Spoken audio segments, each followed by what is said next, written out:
Beleza, pessoal? Estamos de volta, né? Agora é a segunda parte do conteúdo, né, de cinética e química. O finalzinho do vídeo passado,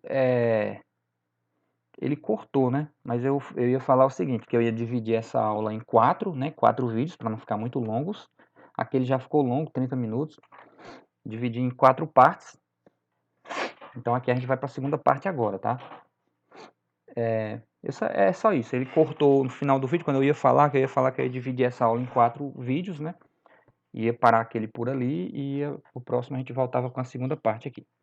Então essa é a segunda parte do conteúdo, tá? Desse conteúdo aqui, é o segundo vídeo. Então essa segunda parte aqui, pessoal, é uma parte bem mais teórica, tá? Tem pouco cálculo. E para vocês entenderem quais são as condições necessárias para uma reação acontecer, tá? Deixa eu ver se está gravando aqui. Creio também que o primeiro vídeo ficou com um pouquinho de ruído, né? Aquilo ali é porque tinha um ventilador aqui ligado do meu lado, tá? Mas eu desliguei agora. Vou gravar aqui no calor, mas não tem problema não. Pelo menos o áudio eu creio que fique melhor agora, tá? Vai incomodar menos vocês. Depois que eu parei o vídeo que eu fui ouvir, foi que eu percebi. Beleza, então a segunda parte aqui é uma parte mais teórica, tá? Que vocês vão entender o que é necessário para uma reação acontecer. Antes, vamos tentar entender como é que uma reação acontece, né? O que acontece? Ó? Vamos supor que eu tenha hidrogênio gasoso, tá? Um gás hidrogênio e vai reagir com gás oxigênio, né? O2, e vai formar água, certo? Formar água. Vou botar gasosa também a água, mas pode ser líquida. Então, a cada 2 mols de hidrogênio vai ter 1 de oxigênio e vai formar 2 mols de água, né? 2 moléculas de H2 reagem com uma molécula de O2 para formar 2 moléculas de água. Essa é a proporção correta. Então, o que acontece? O que acontece? Aqui eu tenho hidrogênio, é como se fosse bolinhas, né? Uma molécula de hidrogênio, eu tenho 2 átomos, né? H2, né? H2 quer dizer que cada molécula eu tenho 2 átomos de hidrogênio ligados. Então, como são 2 moléculas, então aqui eu tenho mais uma molécula, né? Beleza, então aqui eu tenho 2 moléculas de hidrogênio. Essas 2 moléculas... Cadê? Tá travando um pouquinho aqui. Essas 2 moléculas, elas vão reagir com o oxigênio. O oxigênio é só uma molécula de O2. Então, O2 quer dizer que são 2 átomos, ó, 2 átomos ligados aqui, certo?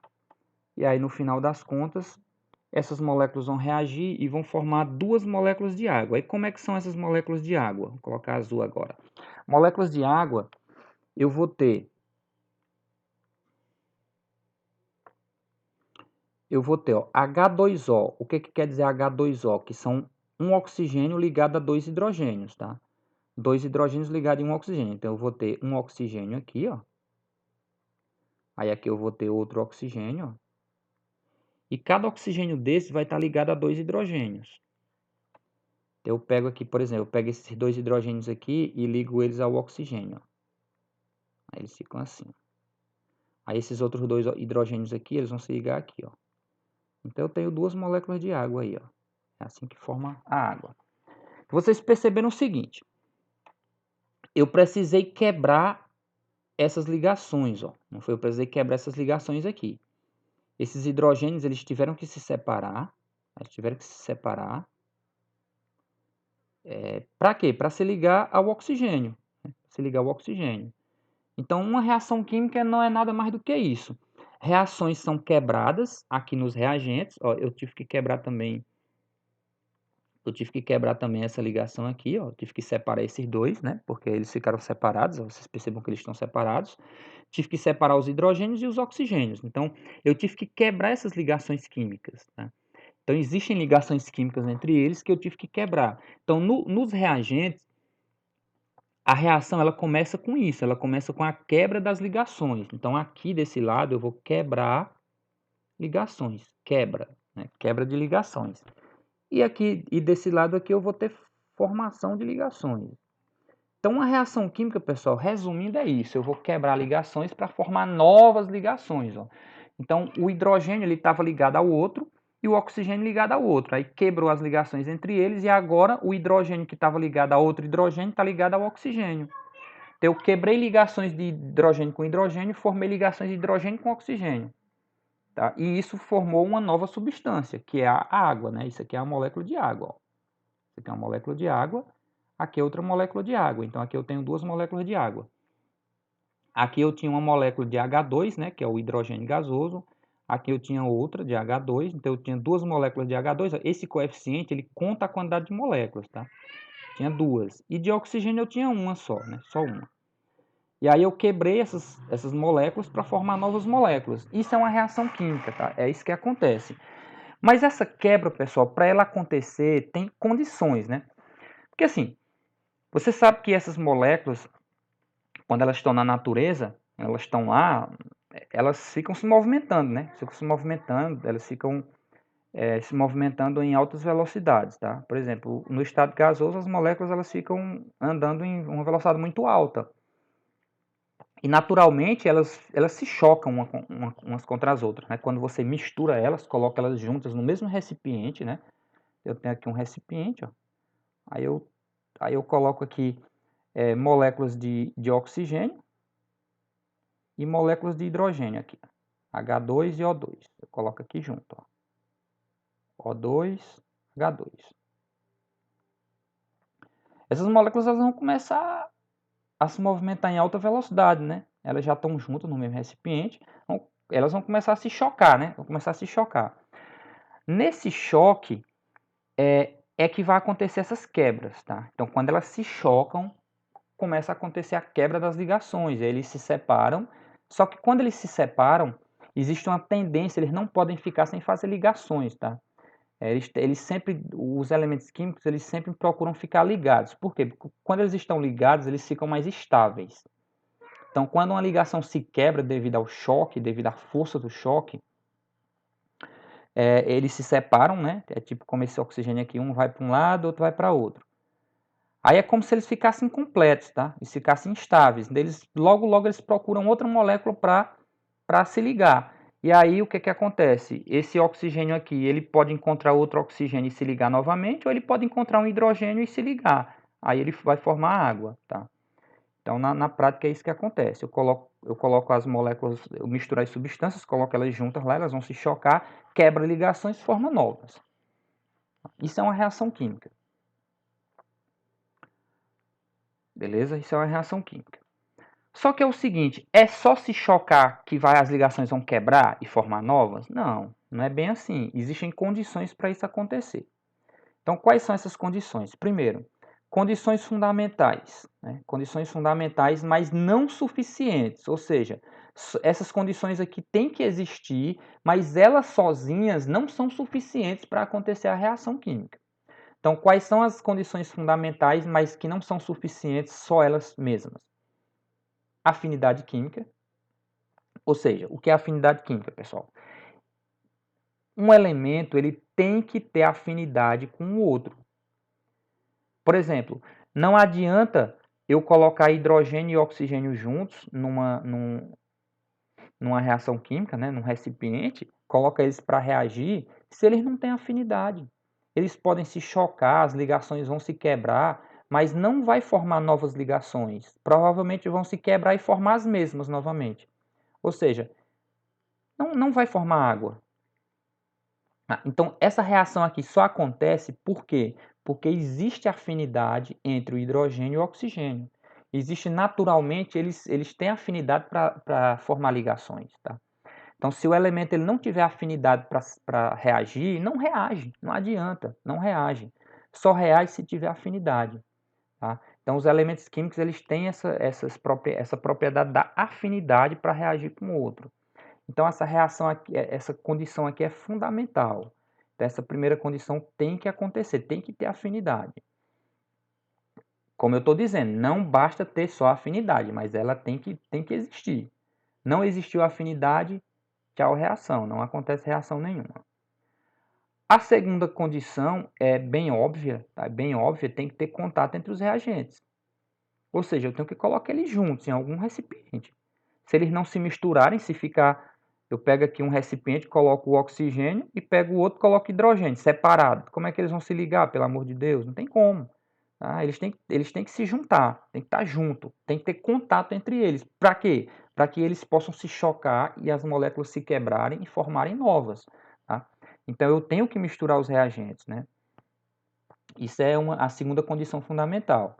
Novamente, basta eu misturar? Não, não basta eu misturar. Tem que ter afinidade também. E além de ter afinidade, tem outra condição que eu vou mostrar agora, daqui a pouco, tá? Então, além de ter afinidade de misturar eles, eu tenho que ter outra condição, certo? A gente vai ver daqui a pouco. Aí eu tenho condições acessórias, tá? Condições acessórias, mas não são suficientes também. Não são suficientes. O que são essas condições acessórias? As partículas dos reagentes devem colidir entre si. Então, se você misturar, obviamente elas vão se colidir, né? Automaticamente. Então, isso é uma condição... Por que eu apaguei isso mesmo? Eu não sei. Deixa eu ver se eu consigo voltar aqui. Não consegue não. Então, elas têm que se colidir, né? Elas têm que colidir entre si. É uma condição fundamental. O que eu fiz? Quero apagar. Bora? Já comecei a apagar, vou apagar tudo agora. Beleza? Elas têm que colidir entre si, né? É uma condição aí, digamos, acessória, né? A colisão deve ser efetiva, ou seja, deve ocorrer uma orientação favorável, tá? E com energia suficiente para romper as ligações existentes nos reagentes. Então, pessoal, aqui nós temos todas as condições que eu preciso para uma reação acontecer. Agora nós chegamos no ponto onde eu queria. Terceira condição. Primeira condição, tem que ter afinidade química. Se não tiver, a reação não acontece. Segunda condição, tem que ter contato entre os reagentes, até mesmo porque esse contato vai fazer com que eles colidam entre si, né? As moléculas colidam entre si. É a segunda condição fundamental. E por último, essas colisões, né, entre essas moléculas, ela tem que ser efetiva. Colisão efetiva. O que é uma colisão efetiva? Colisão efetiva é que, primeiro, tem que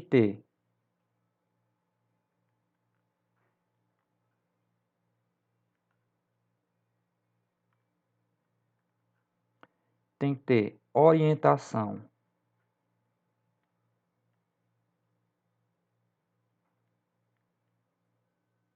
favorável. Tá travando isso. Favorável. E segundo, tem que ter energia suficiente. Tá? Então, ter uma colisão efetiva não é nada mais do que isso. Ter uma orientação favorável e ter energia suficiente.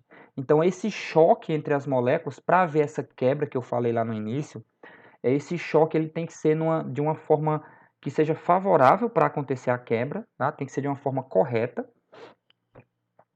E essa energia tem que ser suficiente, ele tem que ser um choque com força suficiente, tem que ser um choque forte. Se for um choque fraco, não vai haver a quebra. Isso é óbvio. Tá? Isso é óbvio. Se eu quero quebrar, por exemplo, um objeto, se eu jogar ele no chão com pouca força, ele não vai quebrar, né? Se eu jogar com muita força, com força suficiente, com energia suficiente, ele quebra. É a mesma lógica, tá? É a mesma lógica. E outra coisa, eu tenho que jogar ele no chão de uma forma correta, né? Se eu jogar de uma forma errada, né? Às vezes você vê um copo de vidro que ele cai de uma forma que ele não quebra, né? Às vezes ele cai de uma forma que ele não quebra, ou às vezes a altura que ele caiu é baixa, é pequena. Então ele não vai ter energia suficiente para quebrar. Então ele tem que cair de uma forma que favoreça a quebra dele e a altura tem que ser suficiente. É a mesma lógica aqui, pessoal. O choque tem que ser de forma correta e com energia suficiente, tá? Então isso é ter uma colisão efetiva. Então, de novo, quais são as condições? Tem que ter afinidade química, tem que ter contato e tem que ter um choque efetivo, né? Uma colisão efetiva. Então, a gente pode ver isso na prática como? Essa questão de orientação favorável a gente não vê, não tem como ver na prática, porque a gente não tem como ver as moléculas se chocando, né? A não ser que seja uma reação química que a gente tem um microscópio bem potente que dá para ver as moléculas, mas isso aqui é muito difícil. Mas a questão da energia suficiente a gente pode dar um exemplo prático. Por que eu preciso riscar o fósforo para ele pegar fogo, né? Ou seja, para acontecer a reação química, tá aqui o fósforo, né? Aí aqui na cabeça do fósforo tem uma substância inflamável, né, que pega fogo. Só que essa substância ela reage com quem? Ela reage com o oxigênio que tem no ar, né? Então o ar ele tem oxigênio naturalmente, né? Ele tem oxigênio. Essas moléculas de oxigênio elas vão se chocar aqui com o fósforo. Só que basta elas se chocarem com o fósforo que pega fogo. O fósforo está lá parado, aí o oxigênio vem, pum, bate e pega fogo. Não, não é assim. Para que a reação aconteça, tem que ter uma energia suficiente. Esses choques têm que ter uma energia suficiente. Aí como é que eu forneço energia? Ou eu aqueço o fósforo, se eu estou aquecendo, eu estou fornecendo energia, né? Se eu encosto ele em uma outra chama, né? Um fogo, ele vai aquecer, vai obter energia suficiente e aí, quando o oxigênio bater, pega fogo. Ou então, eu preciso fornecer energia, por exemplo, riscando ele, né? Quando eu risco ele ali na caixa, né? Ali vai aquecer o fósforo, né? Devido ao atrito. Eu estou fornecendo energia para ele e aí ele vai ter energia suficiente para reagir. Então, a reação ela só acontece se tiver energia suficiente. Tem reações que na hora que eu coloco os reagentes em contato, automaticamente eles começam a reagir. Por quê? Porque ele já tem energia suficiente. Outras não, eu preciso fornecer energia. É o exemplo do fósforo, é o exemplo da gasolina. Se eu não jogar uma faísca ali, alguma energiazinha para dar um empurrão, ela não acontece, tá? Então, a questão da energia suficiente é isso. Tem reações que eu preciso fornecer energia, tá? Beleza? Passar para frente. Aí aqui ele está mostrando como que é uma colisão com orientação favorável, né? Seria essa primeira condição aqui, ó. Então, por exemplo, se elas se chocam dessa forma, as moléculas, então não tem orientação favorável, é desfavorável. Então, a colisão não é efetiva, não ocorre reação. Elas se chocam de lado, também não é favorável. Agora, se elas se chocam dessa forma, aí é uma orientação favorável, a colisão pode ser efetiva e pode ocorrer a reação. Então, aqui são exemplos. Pessoal, é claro que quando você mistura aqui duas substâncias, né? Aqui eu coloco aqui duas substâncias para reagir, vai acontecer milhões de choques, milhões de colisões. Aí. Uma parte vai ser efetiva, outra não. Ou seja, uma parte vai ser favorável, vai ter choques favoráveis, colisões favoráveis, outra parte não. Mas o que vai determinar mesmo é a questão da energia. Vamos supor que aqui tem 1 milhão de colisões. Aí vamos supor que 90% é desfavorável, né? É uma orientação desfavorável e 10% é uma orientação favorável. Então 10% dos choques aqui são favoráveis. Aí basta ter energia suficiente. Os choques já são favoráveis. Se nesses 10% tiver energia suficiente, pronto, a reação acontece. E aí, depois que a reação começa, aí ela vai ter energia para continuar, porque à medida que a reação começa, ela só precisa daquela energia inicial, tá? Depois daquela energia inicial suficiente, aí depois que ela começa a acontecer, você não precisa continuar, geralmente você não precisa continuar fornecendo energia, ela automaticamente vai obter energia sozinha para continuar a reação até acabar, né? Tá certo? E às vezes não, às vezes tem algumas reações que eu tenho que ficar fornecendo energia, fornecendo para ela continuar acontecendo. Quando eu paro de fornecer, ela para, tá? Então depende também muito da reação. Mas é isso. Eu queria que vocês entendessem que nem todos os choques são favoráveis, né? Nem todas as colisões são favoráveis. Uma parte é favorável, outra não. Esses choques desfavoráveis, a reação ali não acontece, tá? Mas naqueles outros choques onde são favoráveis, a reação vai acontecer, tá? Se tiver energia suficiente.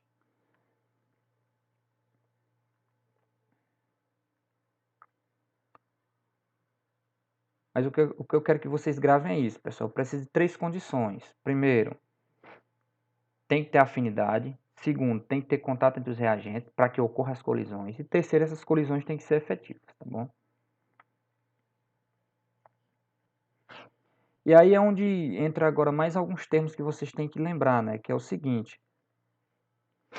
Aqui eu tenho os reagentes.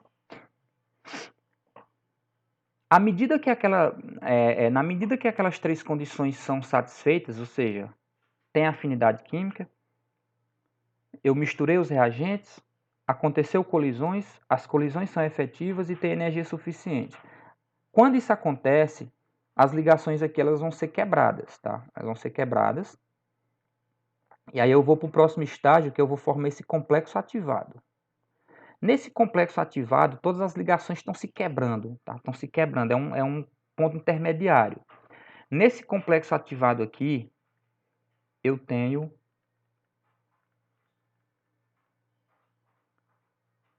energia, a energia aqui está máxima. É tipo assim, ó. A gente aprendeu lá na termoquímica que naturalmente os reagentes, eles têm uma energia aqui, né? Aí o que que acontece? Eu tenho que formar produtos, ó. Os produtos, a energia é aqui em cima, ó. Eu tenho que formar produtos. Tá aqui os produtos, ó. Então, eu tenho reagentes, eu tenho produtos. Inclusive, a diferença entre essas energias aqui é o ΔH, né? Que é a variação de entalpia que a gente estudou lá. A gente aprendeu como calcular, aqueles métodos lá. Mas aqui também tem relação com isso, ó. O que que acontece? Aqui eu tenho reagente. Só que antes de chegar nos produtos, o que que vai acontecer? Eu preciso fornecer energia.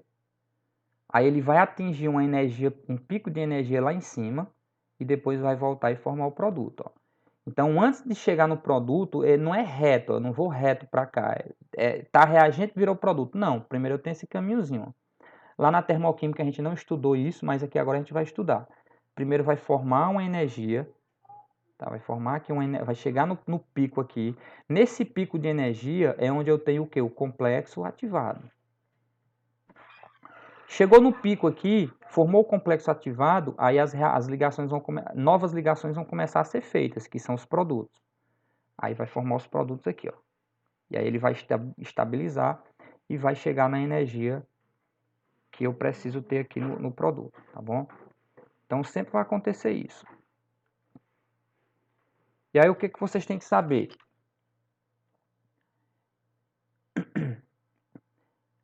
A diferença de energia entre o reagente e o pico, né? Aqui o pico de energia máxima, essa diferença aqui é chamada de energia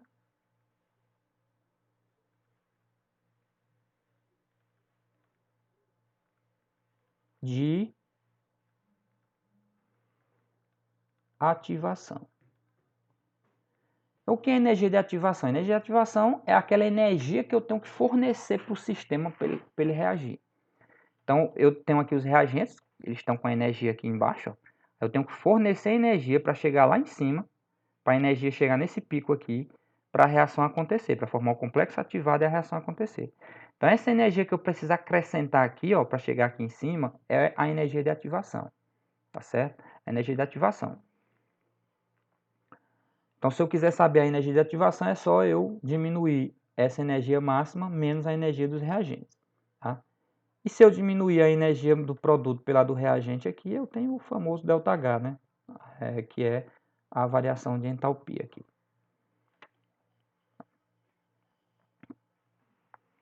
Aí tem um gráfico aqui mostrando, ó.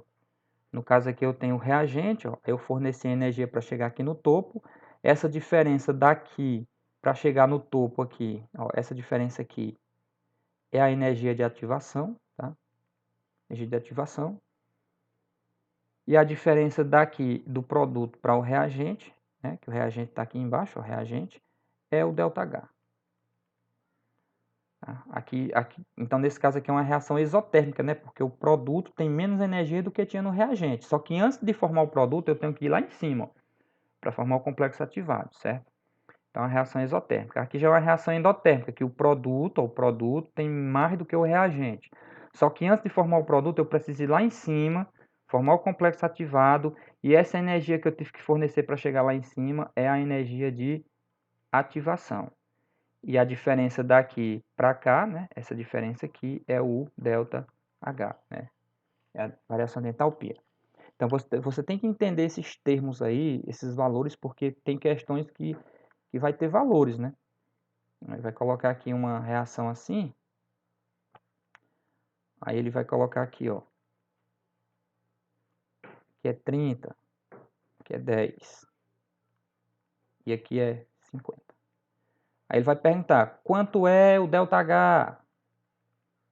O ΔH não muda nada, a gente já aprendeu a calcular lá no outro conteúdo passado, é o produto, ó, aqui é produto, aqui é reagente.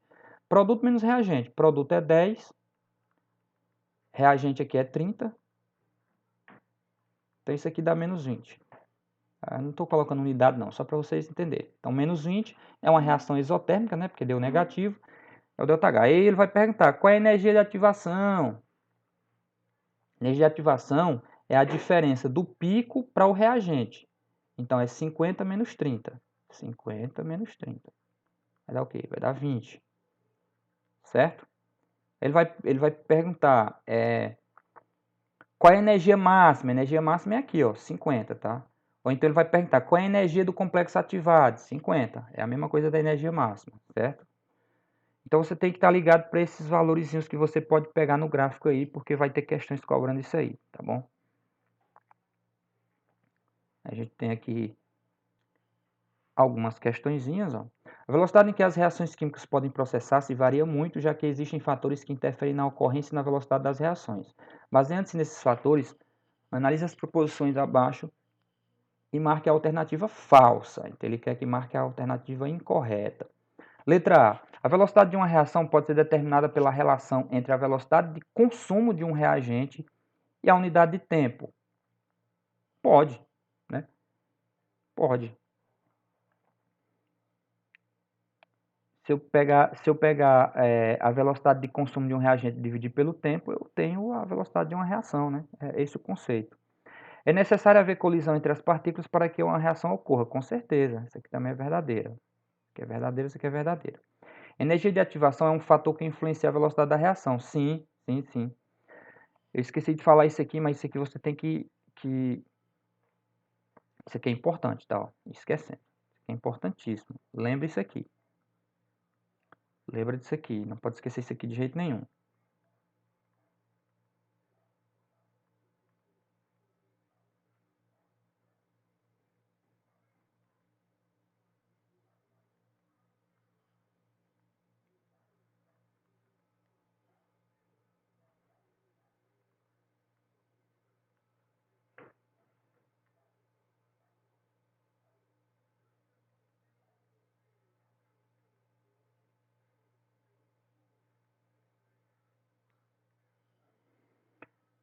Quanto maior a energia de ativação, menor é a velocidade.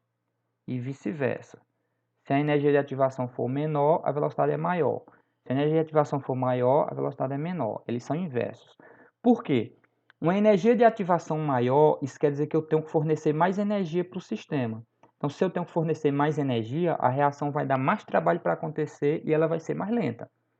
Entendeu? Então, energia de ativação grande significa reação difícil. Eu tenho que atingir uma energia muito grande para ela acontecer. A reação é difícil de acontecer. A velocidade vai ser pequena. Quando a energia de ativação é baixa, né, pequenininha, então qualquer coisa ali a reação já acontece. É fácil, é rápido. Tá? Então, a energia de ativação grande, velocidade pequena. Energia de ativação pequena, velocidade grande. Tá? Essa é a relação. Lembrem-se disso aí, não esqueçam de jeito nenhum. Então, a energia de ativação influencia na velocidade da reação, com certeza absoluta. Letra D. A velocidade de uma reação é influenciada pela afinidade química entre os reagentes. Cara, com certeza. Isso aqui também é verdadeiro, tá? É verdadeiro.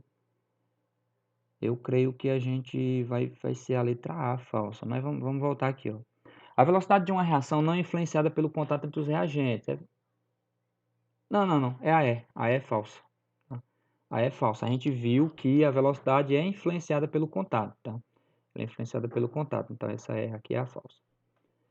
Então, tanto a afinidade química como o contato, ele influencia na velocidade, né? Ele influencia na reação, então ele está dizendo que não influencia, né? Então isso aqui está errado, é a letra E. Questão 4. Considere os estudos cinéticos de uma reação química e julgue os itens abaixo. Toda reação é produzida por colisões, mas nem toda colisão gera uma reação, verdade. Para que haja reação, a colisão tem que ser o quê? Tem que ser efetiva. Tá? Não basta ter colisão, ela tem que ser efetiva, né? Então, nem toda colisão gera uma reação. Toda reação tem que ter colisão, mas nem toda colisão gera reação. Certíssimo, verdadeiro. A 2. Uma colisão altamente energética pode produzir uma reação, com certeza, verdade. Toda colisão com orientação adequada produz uma reação. Não, não, não. Não basta ter orientação adequada. Pessoal, tem que ter todas aquelas condições. Não é ter só uma condição, tem que ter todas. Além de orientação adequada, ela tem que ter o quê? Energia suficiente. Não é só. Ele diz que toda colisão com orientação adequada produz reação. Não. Toda colisão com orientação adequada e energia suficiente, tá? Então isso aqui tá falso. Então a gente já sabe que é VVF, ó. Esse aqui já eliminou, né? Esse aqui já eliminou. Esse aqui já eliminou. É a letra A. Então a 4 também vai ser falsa. A velocidade média de uma reação pode ser determinada pela expressão quantidade dos produtos dividido pela quantidade dos reagentes. Não, falso. É quantidade, na verdade, a quantidade dos produtos, aqui embaixo seria tempo, né? Seria tempo. Quantidade dos produtos pelo tempo, ou então quantidade dos reagentes pelo tempo. Então, embaixo, aqui, ó, o erro está aqui, é tempo, tá? Então, isso aqui é falsa. Então, VVFF, letra A.